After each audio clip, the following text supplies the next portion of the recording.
Добър ден! Аз съм Emmania Blum, вице-консул от Американското посолство в София и днес ще изнасям презентация на английски за студентските бригади.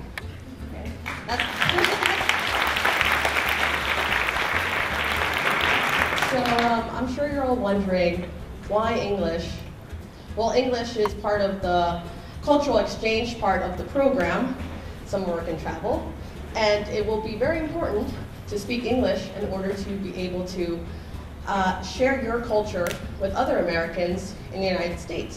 Also, should you have any problems with authorities or anything like that for safety reasons, we just want to make sure that you're safe. But point of it is to make sure that you can actually take part in this cultural exchange and learn from your experience. So I'm sure you're all here to learn about the interview, right? For the interview, there are three things that we look at. We want to ensure that you convince us of three things: that you're a student, full-time, that you speak good English, and that you'll come back to Bulgaria. Yes. So what do we look for when we're taking these three things into account?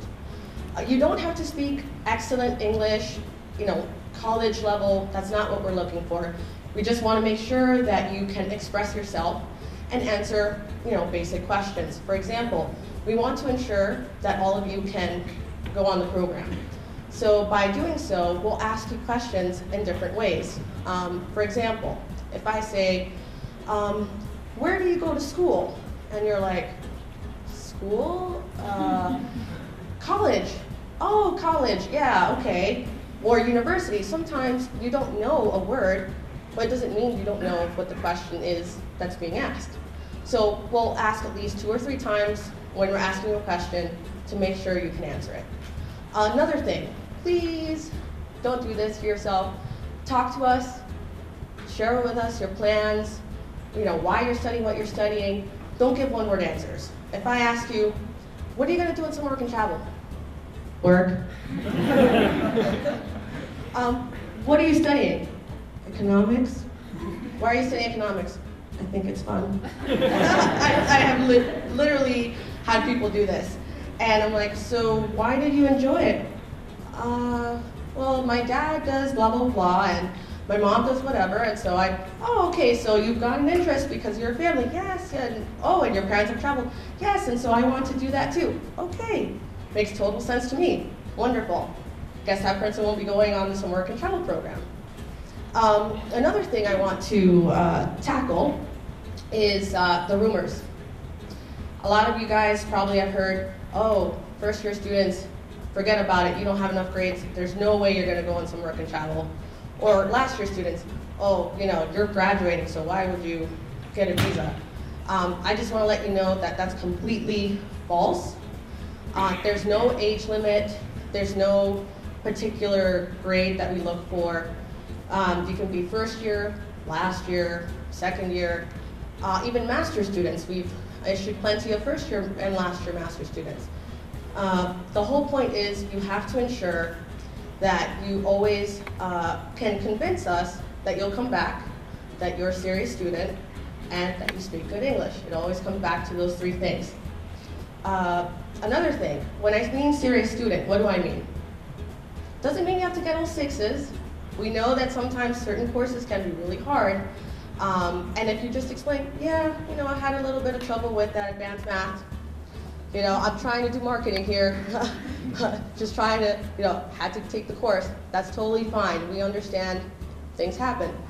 The other thing is, if you've been suspended, that's okay too. Things happen. Sometimes people get suspended because, they couldn't afford tuition for that one semester, or they had a family, obligation, or something happened. That's totally understandable. Just explain to us why. Why did that happen? And if it makes sense, that's fine. No problem. Another thing I want to stress is this is called summer work and travel. Don't just spend all your time working and not see the United States. What I would really stress is that you speak to your sponsors and ensure that they coordinate with you some time to be able to travel and see the U.S. I'm sure many of you are aware, the program, you have to be back by October 1st or before classes start. I know some of you guys start in September. So I really want to stress that, please make sure you come back on time. But if you want to ensure that you travel, just coordinate with your sponsor to make sure you have at least a week or two when you finish working so you can come and actually travel and see the world. The other thing I wanted to mention was when you're there, please let your parents know you're okay. We get a lot of phone calls from very worried parents. Oh, my daughter usually calls me every day and she didn't call me yesterday. I think she died. So, please ensure you make a schedule with your parents. I'll call you every day, or even better, once a week on a Saturday or a Sunday, let you know I'm okay. Because we do get phone calls from parents that are worried about you guys. You're across the ocean and you're having this wonderful experience, but they're here back home thinking about you. So please ensure that you do that. And if you have any questions that are specific to the program, please feel free to ask me personally. I'll stay behind for about 15 minutes to take any specific questions, especially if any of you don't feel comfortable to ask in front of others. I've found that this has been the most effective way to be able to answer people's concerns and any additional questions they may have. And that's all I have for now. So thank you very much for your attention, and best of luck.